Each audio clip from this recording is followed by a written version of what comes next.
Hello दोस्तों, मैं प्रेम वर्मा आप सभी का एग्ज़ाम ट्यूटर पे स्वागत करता हूँ। दोस्तों, हम बात कर रहे थे ट्यूटर एग्ज़ाम ट्यूटर पे हम बात कर रहे हैं जियोमेट्री की। जियोमेट्री में दोस्तों हम लोगों ने बेसिक पढ़े और कल ट्रायंगल के कुछ फैक्ट पढ़े थे। दोस्तों हम उस पर आज क्वेश्चन करेंगे। जैसे कि कुछ क्वेश्चन हम देखते हैं, दिया है। पहले क्वेश्चन करते हैं। यदि क्या दिया हो,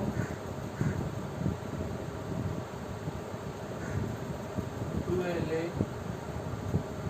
एंगल ए 3 एंगल बी बराबर 4 एंगल सी अगर गिवन है तो A ratio B ratio C हमको निकालना है, कितना होगा। तो दोस्तों सबसे पहली चीज़ हम इस क्वेश्चन पे क्या करते हैं, इसको रेशो के प्रोपोर्शन में बनाते हैं। तो सबसे पहले हम इसका एलसीएम लेते हैं, ठीक है। अगर इसको आगे सॉल्व करेंगे तो इन सभी का एलसीएम लेंगे। कितना आ रहा तीनों का एलसीएम 12, ये इसका एलसीएम है। अब दोस्तों हम देखते हैं कि इसका कितनी बार इसमें पार्टिसिपेट हो रहा है।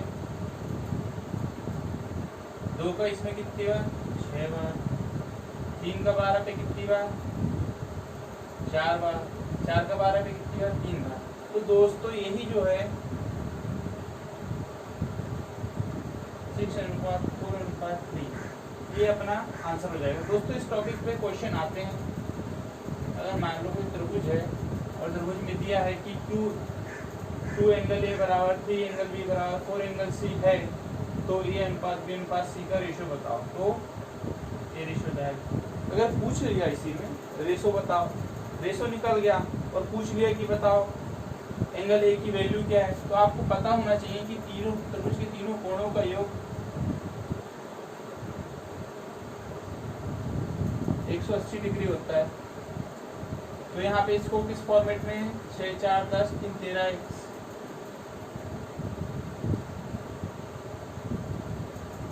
तो 180/13, ठीक है। इस प्रकार से यहाँ पे आ जाएगा। अगर पूछ लिया कि एंगल ए का बताओ, तो एंगल ए का वैल्यू कितना है 6 है, तो x बराबर 180/13 इंटू 6।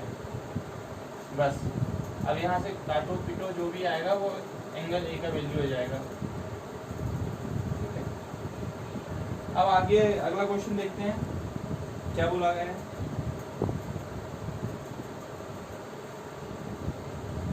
अगला क्वेश्चन क्या है, अगला क्वेश्चन बोला है त्रिभुज में, ठीक है, त्रिभुज में 2a बराबर 3b और क्या है 4b बराबर 5c हो तो a अनुपात b अनुपात c का वैल्यू क्या होगा। दोस्तों यहाँ रेशो पे हम बात करते हैं, तो पहले तो b कितनी बार है 3b 4b, तो इसको इक्वल करना पड़ेगा, ठीक है। तो यहाँ ले लो 2a बराबर 3b और यहाँ ले लो 4b बराबर 5c। इसमें 4 है, इसमें 3 है, तो इसमें मल्टीप्लिकेशन करते ऊपर वाले में हम किसका 4 का और नीचे पे 3 का, ताकि ये जो b वाला जो है वो इक्वल हो सके। तो यहाँ कितना हो गया। अब b अकेले में नहीं करेंगे मल्टीप्लिकेशन, मल्टीप्लिकेशन a पे भी होगा क्योंकि इसका हिस्सा है। 2a बराबर 3b रेशो के अनुपात में बनेगा। तो देखो कितना हो गया a पे बराबर 12b और नीचे हो गया 12b बराबर 15c। तो रेशो कितना, तो दोस्तों ये कितना हो गया a b सेम है और c, तो a पे बराबर 12b बराबर 15c। दोस्तों फिर इन तीनों का एलसीएम ले लेते हैं।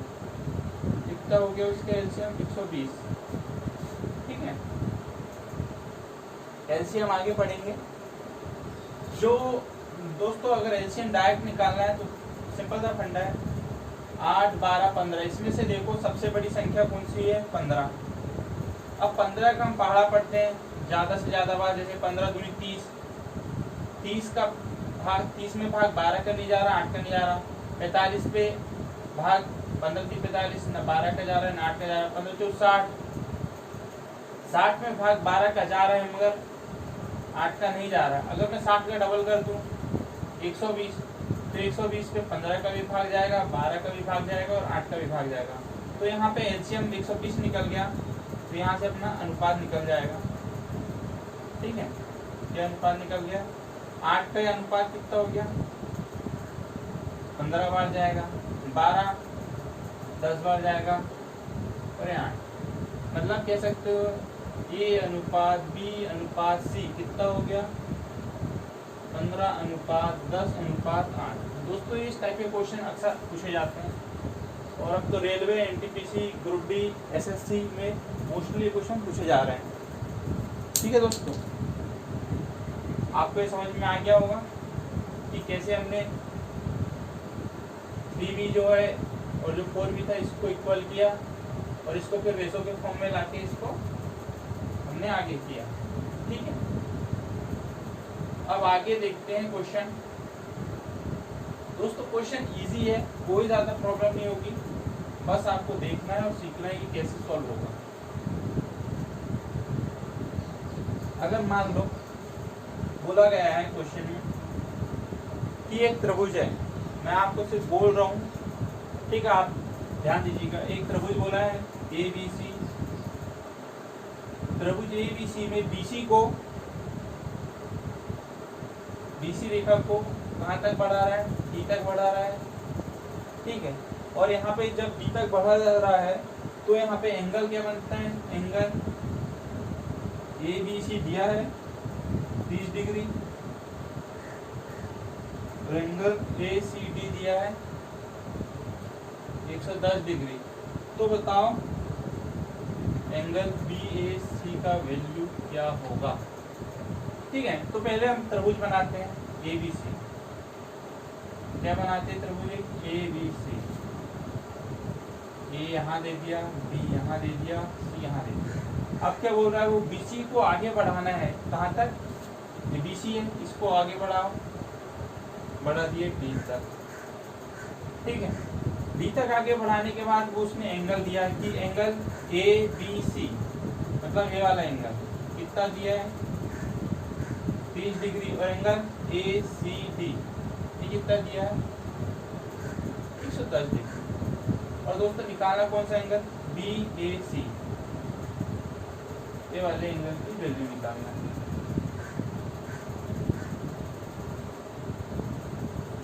तो दोस्तों ये वाला एंगल कितना होगा वो देखते हैं। दोस्तों हमने पढ़े थे, अगर किसी रेखाखंड पर अगर किसी रेखाखंड पर एक रेखा आए और उस एंगल को क्या करे, अलग अलग भागों में पार्टिसिपेट करे, तो यहाँ पे जो एंगल बनेगा दोनों मिला के वो 180 डिग्री का होगा। संपूरक कोण में भी पढ़े थे हमने और रेखाखंड कोण में भी पढ़े थे। अगर ये θ1 और ये θ2 है तो इन दोनों का वैल्यू क्या होगा 180 डिग्री। सेम यहाँ पे दोस्तों ये रेखा पे जो एंगल यहाँ बन रहा है, इस रेखा का पूरा मान कितना है 180 है, मगर इतना पोर्शन कितना है 110 है, तो जो बाकी कितना होगा, बाकी क्या होगा ACB, एंगल ACB बराबर 180 में से कितना घटा दिए 110, तो कितना हो गया 70 डिग्री। दोस्तों ये एंगल अपने को फाइंड हो गया 70 डिग्री, ये एंगल 30 डिग्री। हमने बोला था त्रिभुज के तीनों कोणों का योग कितना होता है 180 डिग्री। मतलब अगर एंगल BAC अपन को निकालना है तो डायरेक्ट लगा दें, नहीं देंगे तो angle A angle B plus angle C बराबर 180।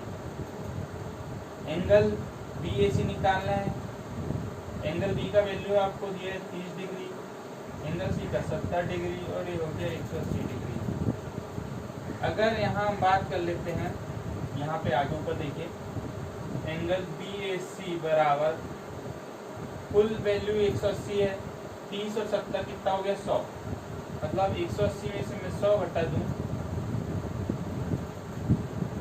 सा वैल्यू हो गया इसका 80 डिग्री। ठीक है, आप इस बात को ध्यान रखिएगा। तो दोस्तों ये इसका आंसर हो गया, कोई ज़्यादा टेंशन वाली बात नहीं है, इजी क्वेश्चन है। बस आपको कॉन्सेप्ट याद रखना है जो मैंने अभी पिछले 2 क्लास में बताया हूँ कि यहाँ पे देखो हमने पहले बोला है कि ए बी सी एक त्रिभुज है, फिर बी सी को डी तक बढ़ाया, एंगल ऑलरेडी दे रखा था। तो हमको जब ये वाला पूरा एंगल दिया रहता है, मान लो ये वाला, मैंने बोला था कि ऋजु रेखा बोला था ना, ऋजु कोण मतलब ये वाली जो रेखा होती है वो पूरा 180 डिग्री की होती है। अब 180 डिग्री में चाहे मैं फिर इधर ले जाऊं, चाहे इधर ले जाऊं, चाहे इधर ले जाऊं, इसे 3 अलग अलग एंगल काटूं, अगर मैं तीनों को भी जोड़ूं तो इसका पूरा वैल्यू 180 होगा। सेम यहाँ भी हो, यहाँ पे तो एक ही रेखा गई थी ना, यहाँ 1 2 3 और 4 एंगल बने अलग अलग, मगर यहाँ तो 2 ही एंगल है, एक इस तरफ और एक इस तरफ, और इन सबका योग जो भी होगा वो 180 होगा, और यहाँ पे भी जो योग बनेगा वो 180 होगा। ठीक है दोस्तों, अब आगे क्वेश्चन की बात करते हैं हम।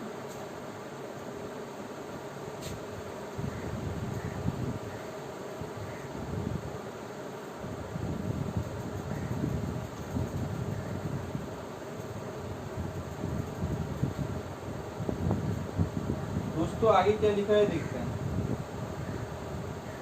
आगे बोला है त्रिभुज, क्वेश्चन में बोला है दी गई आकृति में एक आकृति दी है। आकृति में क्या बोला है, एक आकृति बोल देते हैं, ये आकृति इस टाइप से दी है। ठीक है, दी गई आकृति में बीडी लंब है, किसके लंब है, बीडी एसी पर लंब है, और एंगल CAE, एंगल कितना दिया है, एंगल CAE की वैल्यू 30 डिग्री दी है। एंगल CBD की वैल्यू कितनी दी है, एंगल CBD की वैल्यू हमको 40 डिग्री दी है। और क्या फाइंड करना हमको, एंगल AEB, एंगल AEB हमको फाइंड करना है। ठीक है दोस्तों, तो क्या बोला, पहले तो हम देख लेते हैं कि ये एंगल ABC दिया है, B से AC पर एक लंब डला है।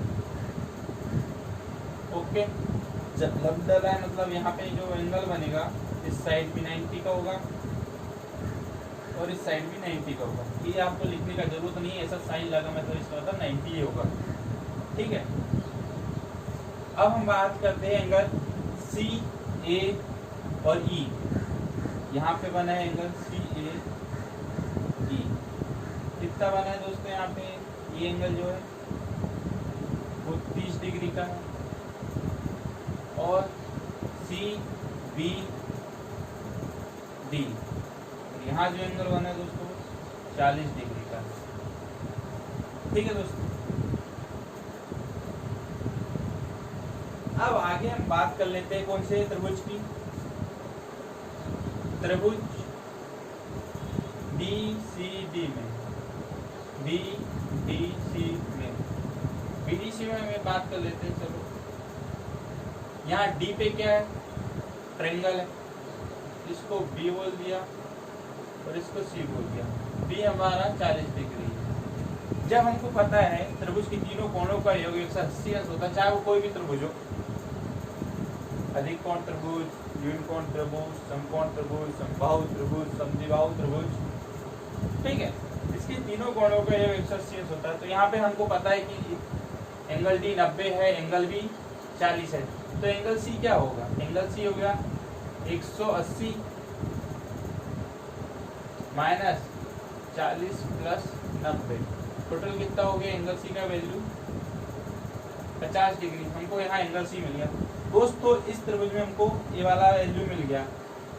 अब हम क्या निकालेंगे, यहाँ पे वैल्यू E पे वैल्यू निकालेंगे किसका, अब ये वाला एंगल पता हो गया, ये वाला एंगल पता हो गया, तो त्रिभुज हम कौन सा लेंगे, त्रिभुज AEC में। ठीक है, त्रिभुज AEC में ये E हो गया, AE हो हो गया और सी हो गया। ए हमारा पता है 30 डिग्री, सी पता है 50 डिग्री। अब बचा क्या है, ई। तो एंगल ई बराबर कितना हो गया, सेम त्रिभुज के तीनों कोणों का 180 अंश होता है। तो 180 माइनस 50 प्लस 30,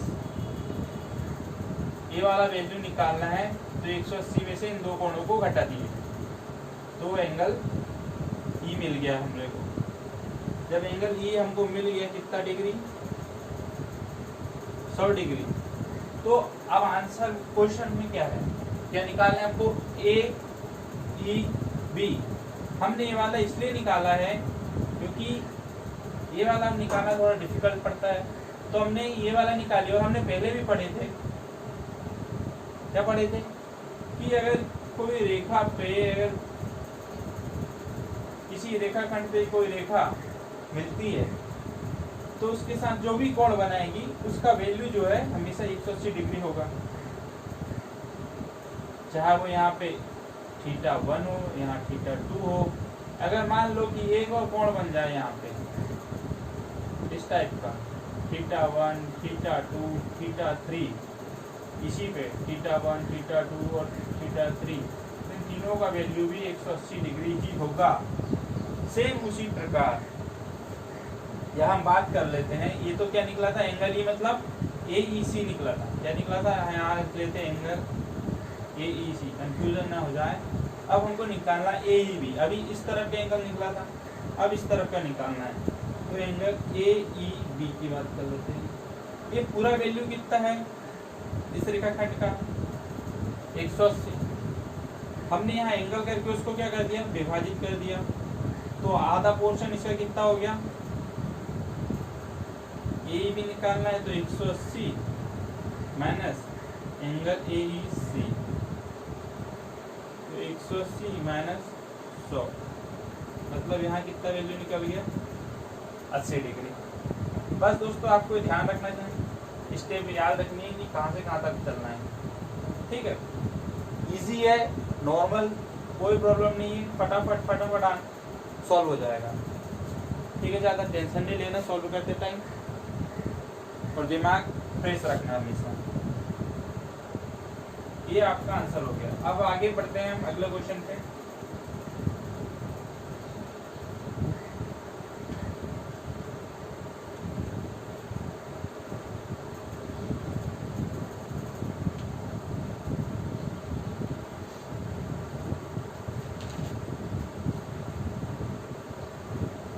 जैसे क्या दोस्तों बोला गया है,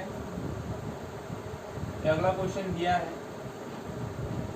उसमें बोला गया है कि AD एक त्रिभुज है, त्रिभुज ABC में क्या बोला है, D जो है पैरेलल है BC के। तो इसमें क्या बोला गया है, AD की वैल्यू 3.6 दी है सेंटीमीटर पे। ठीक है, DB की वैल्यू दी है कितना दी है, 6.4 सेंटीमीटर में। AE की वैल्यू दी है कितना, 4.5 सेंटीमीटर में। और हमको EC की वैल्यू फाइंड करनी है। तो दोस्तों देखो, हमने त्रिभुज बनाया है, ABC एक त्रिभुज है, यही बोला है क्वेश्चन में। तो ABC त्रिभुज है, और फिर आगे बोला है कि D जो है पैरेलल है BC के। अब D तो नीचे नहीं होगा, तो इसके मध्य बिंदु में हम D ले लेते हैं, D पैरेलल है BC के। अब AD कितना दिया है, 3.6 दिया है। ठीक है, AE कितना दिया है, 4.5 दिया है, और DB कितना दिया है, 6.4 दिया है, और EC जो है आपको फाइंड करना है। अब दोस्तों जो यहाँ दो त्रिभुज बन रहे हैं, ABC, ADE, और दोस्तों ये दोनों त्रिभुज जो है एक दूसरे के समरूप है। जब समरूप क्यों है, क्योंकि इनके एंगल जो है वो बराबर है। याद है, बेस जब बराबर होता है, आधार समान है और ये दोनों एक दूसरे के पैरेलल हैं। जब दोनों एक दूसरे के पैरेलल होते हैं तो जो उनको प्रतिच्छेद करेगी रेखा, वहाँ पे एंगल समान बनाएंगे। कौन से कोण बनते हैं? एकांतर कोण है, याद है? एकांतर कोण, ठीक है, सॉरी संगत कोण है, ये वाली जो है संगत कोण है, याद रखिएगा, सॉरी माफ कीजिए, संगत कोण है। हम यहाँ पे अब दो त्रिभुज बनाते हैं, ए बी सी और ए डी ई। कह सकते हैं त्रिभुज ए बी सी समरूप है त्रिभुज ए डी ई के।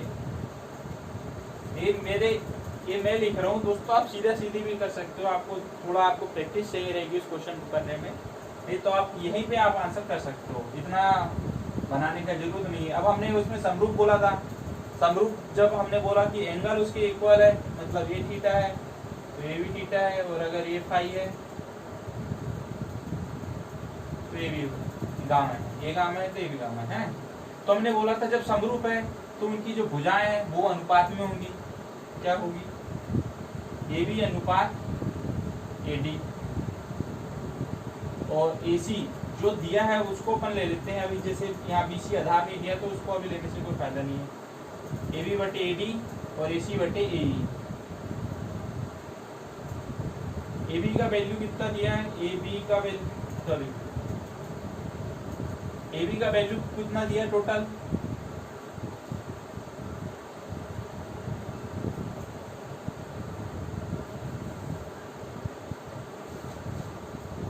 ए बी का वैल्यू टोटल कितना दिया दोस्तों? 10, 3.6 और 6.4, कितना हो गया? 10। और ए डी का वैल्यू कितना है? 3.6। इसी प्रकार ए सी का वैल्यू कितना है? 4.5 plus x divided by x, ठीक है दोस्तों। अगर इस मेथड से करेंगे तो बहुत लंबा जा रहा है, तो यहाँ पे अपन क्या करते हैं, इसको सॉल्व करेंगे। अब आगे मैं इसको बढ़ा देता हूँ जैसे,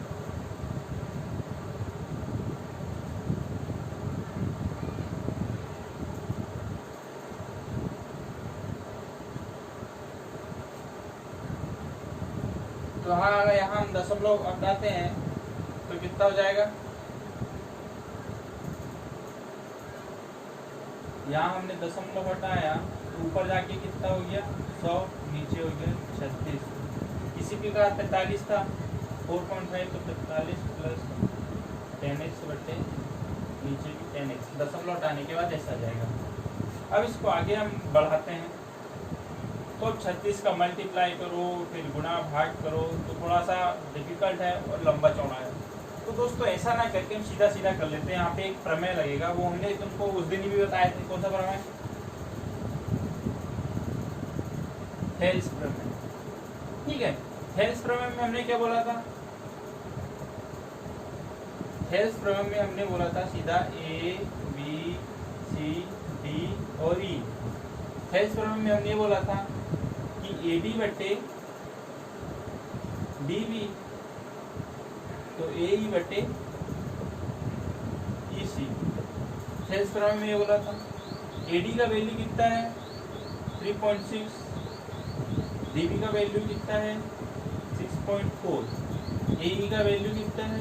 4.5 और ई सी का वैल्यू है x। अब मैं यहाँ दशमलव हटाऊँ तो दशमलव का 10 एक नीचे आएगा और इसका 10 ऊपर जाएगा, मतलब कट जाएगा। 36 बटे 64, यहाँ 45, 4.5 में दशमलव है ना, दशमलव के बाद एक डिजिट है तो नीचे जाएगा तो 10x। अब मैं इसको आगे सॉल्व करूँ, सिंपल सा अभी सॉल्व करूँ तो इसको काट देता हूँ। 9 के बाद से 9 जो 36, 9 बचे 45, 5 एक कम, 5 दूनी 2,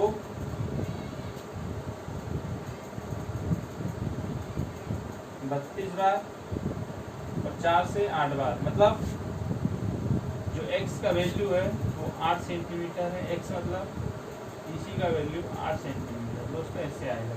उससे थोड़ा लंबा जा रहा था तो अपन को लंबा तो करना नहीं, सीधा शॉर्ट कर लो, ठीक है। ये अपना क्वेश्चन का आंसर आ गया। अब आगे हम एक क्वेश्चन और देखते हैं। देखो क्या है वो क्वेश्चन।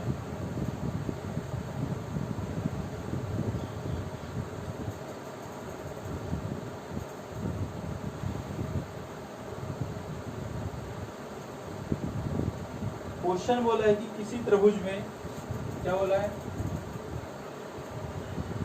किसी त्रिभुज में क्या बोला है, एडी अनुपात डीबी कितना है, 3:5 तथा एसी का वैल्यू कितना दिया है, 5.6। तो हमको क्या निकालना है, ए क्या होगा। यदि बीसी पैरेलल है डी के, ठीक है। क्वेश्चन सेम है दोस्तों, देखिए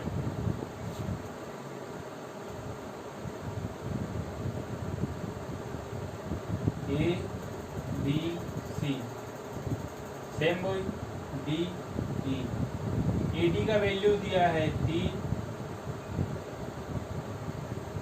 डीबी का वैल्यू दिया है 5, एई का वैल्यू हमको निकालना है और ईसी का वैल्यू नहीं दिया है। टोटल एसी का वैल्यू दिया है 5.6 और टोटल अगर मैं एबी की बात कर लूँ यहाँ पे, तो एबी का वैल्यू कितना है, 8, ठीक है। अब मैं बोल रहा हूँ थेल्स प्रमेय। थेल्स प्रमेय में दोस्तों हमने दो चीज पढ़े थे। एक तो पढ़ा था एडी बटे डीबी बराबर एई बटे ईसी, ठीक है, ये पहला था। और दूसरा क्या पढ़ा था हमने, दूसरा पढ़ा था एबी बटे एडी और एसी बटे ए। तो दोस्तों यहाँ पे हम अप्लाई कौन सा करेंगे, ए। इसलिए अप्लाई कर रहे हैं सेकंड वाला इसलिए अप्लाई कर रहे हैं कि देखो हमको एबी का वैल्यू पता है 8, एडी का वैल्यू पता है 3, एसी का पूरा वैल्यू पता है 5.6 और ए का वैल्यू फाइंड करना है। यहाँ पे देखो दोस्तों, यहाँ मेरे को ना ईसी की वैल्यू पता है ना एई की वैल्यू पता है, इसलिए हम इसको नहीं लगा रहे हैं, ठीक है। तो हम दूसरा वाला लगाते हैं, ये वाला। इसमें बोलते हैं एबी का वैल्यू कितना है 8, एडी का वैल्यू कितना है 3, एसी का वैल्यू कितना है 5.6 और ए का वैल्यू कितना है x। अब मैं इसको तोड़ूं, आगे सॉल्व करूं। 5.6 को अगर मैं है ना दशमलव हटाऊं तो दशमलव का कितना आएगा, दशमलव के बाद एक डिजिट है तो दशमलव के बाद एक डिजिट है तो 10x। अभी सीधा कट जाएगा, 8 के पास 8 1 का 8 और 8 से 3 56।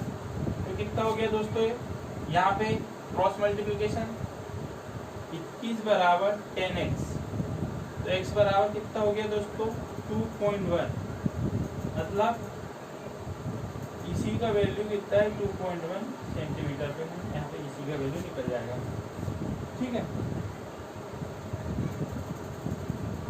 इसी का वैल्यू दोस्तों यहाँ निकल गया, आपको पता चल गया ना कैसे क्वेश्चन सॉल्व करना है। इसी टाइप के क्वेश्चन आते हैं वो आप सॉल्व कर सकते हो थेल्स प्रमेय लगा के, और समरूप त्रिभुज का जो नियम है वो लगा के आप उसको सॉल्व कर सकते हो। अब देखते हैं दोस्तों आगे कुछ क्वेश्चन और है, उसको सॉल्व करते हैं। क्या है,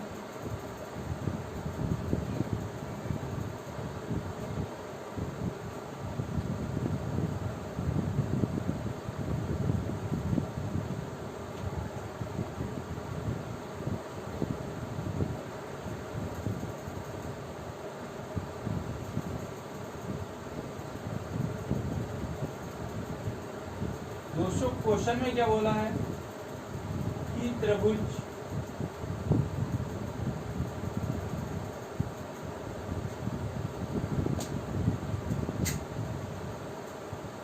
क्या बोला है दोस्तों, क्वेश्चन में बोला है, आप सुन लीजिए क्या बोला है। त्रिभुज ABC समरूप है त्रिभुज DEF के। समरूप है मतलब हम त्रिभुज बना लेते हैं यहाँ पे।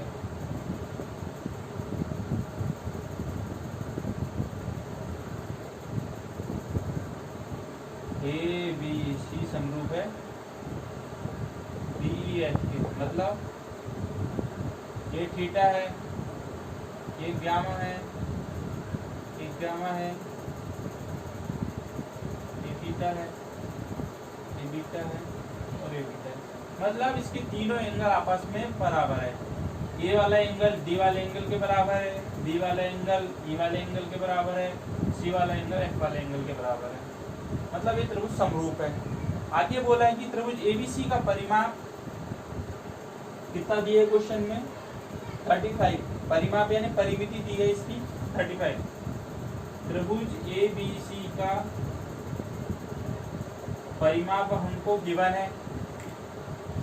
यहाँ पे इसका वैल्यू दिया है, डी कितना दिया है, 6.5 दिया है, और AB कितना दिया है, 9.1। तो दोस्तों हमने पढ़े थे, जब दो त्रिभुज समरूप हो और उसमें परिमाप निकालना हो तो क्या बोला गया था कि त्रिभुज ABC का परिमाप बटे त्रिभुज DEF का परिमाप। जब परिमाप निकालते हैं तो क्या बोले थे कि जो परिमाप है वो उनकी समरूप भुजाओं के अनुपात के बराबर होता है। जैसे AB की समरूप भुजा क्या है, D। BC की समरूप भुजा क्या है, EF। और AC की समरूप भुजा क्या है, DF। तो दोस्तों इसमें से कोई भी भुजा ले सकते हैं, चाहे ये वाला अनुपात, चाहे ये वाला, चाहे ये वाला, कोई भी अनुपात ले सकते हैं। हमें कौन सा अनुपात गिवन है, हमें AB अनुपात DE गिवन है और ABC का परिमाप गिवन है। निकालना है DF का परिमाप। ABC का परिमाप कितना है दोस्तों, ये दिया हमको 36। यहाँ निकालना त्रिभुज ABC का परिमाप बराबर AB का परिमाप कितना है, 9.1 और D का परिमाप 6.1। अगर मैं इसको आगे सॉल्व करूँ और 0.1 और 0.5 दशमलव के बाद एक एक डिजिट है तो क्या नीचे 10 आएगा और ऊपर 10 जाएगा मल्टीप्लाई में, तो डायरेक्ट काट दो 91/65। इसको 13 के पार से काटो, 13 × 5 65 और 13 × 7 91। अब 7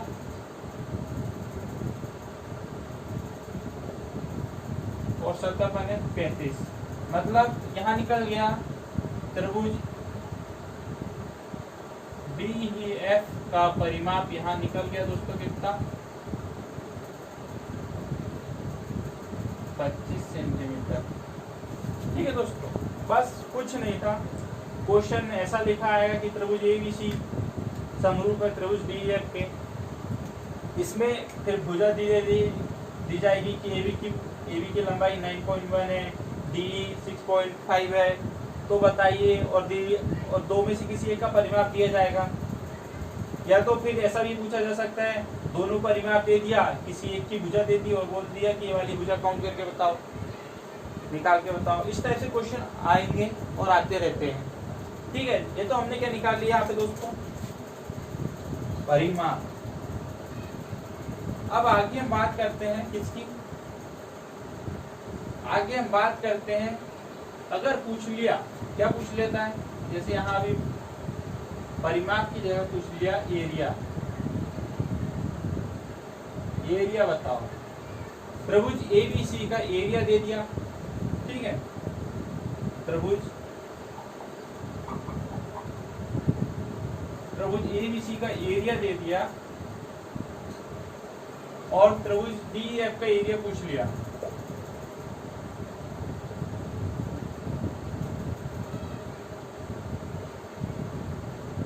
और सेम क्वेश्चन सेम है, वैल्यू थोड़ा सा चेंज रहेगी।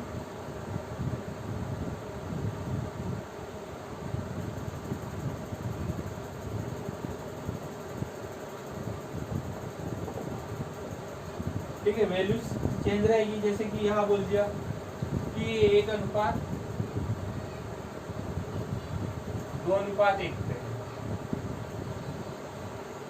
ठीक है, यानी ए भी 2 है और डी 1 है। तो क्या होता है इसमें हमने बताया है कि एक इसका भुजाओं के वर्ग का क्षेत्रफल निकल जाता है। अगर त्रिभुज ABC का एरिया और त्रिभुज DEF का एरिया का जो अनुपात है वो दोनों त्रिभुज की समरूप भुजाओं के अनुपात के वर्ग के बराबर होता है। चाहे आप कोई भी भुजा को ले लो, उनकी भुजाओं के अनुपात के वर्ग के बराबर है। हमारे पास ऑलरेडी भुजा दी है, AB कितना दिया है 2, DE दिया है 1, ठीक है, और हमको बोला है कि ABC का एरिया और DEF के एरिया का अनुपात क्या है, और त्रिभुज ABC के एरिया का अनुपात क्या है वो बताना है। ठीक है दोस्तों, अनुपात बताना तो क्या करोगे 4:1। दोस्तों इस टाइप के क्वेश्चन नॉर्मली पूछे जाते हैं। दोस्तों कल हम आगे डिस्कस करेंगे माध्यिका, ठीक है, इसमें अगला जो टॉपिक होगा माध्यिका के बारे में डिस्कस करेंगे। दोस्तों इतना टेंशन लेने की ज़्यादा ज़रूरत नहीं है, लॉकडाउन चल रहा है, घर में आराम से पढ़ो, जितना हो सके टाइम दो। अभी एग्ज़ाम करंटली कोई है नहीं, रेलवे के एग्ज़ाम पोस्टपोन हो गए, SSC का पता नहीं कब होगा। तो दोस्तों अभी आप बस कंटिन्यू पढ़ाई करते रहिए और कॉन्सेंट्रेट होकर पढ़िए। जितना भी पढ़ना है, चाहे 2 घंटे पढ़ो, चाहे 4 घंटे पढ़ो, मन लगा के पढ़ना। बाकी टाइम आपको जो करना है करो, मगर जब भी पढ़ो मन लगा के पढ़ना, ध्यान से। आप मूवी देखो, मूवी देखने के टाइम में क्रिकेट खेलो, कोई भी गेम खेलो, पर जब भी पढ़ो तो उस टाइम पूरा फोकस होना चाहिए पढ़ाई पे। ओके दोस्तों, तो दोस्तों हमारे चैनल को सब्सक्राइब कीजिए और शेयर कीजिए। धन्यवाद।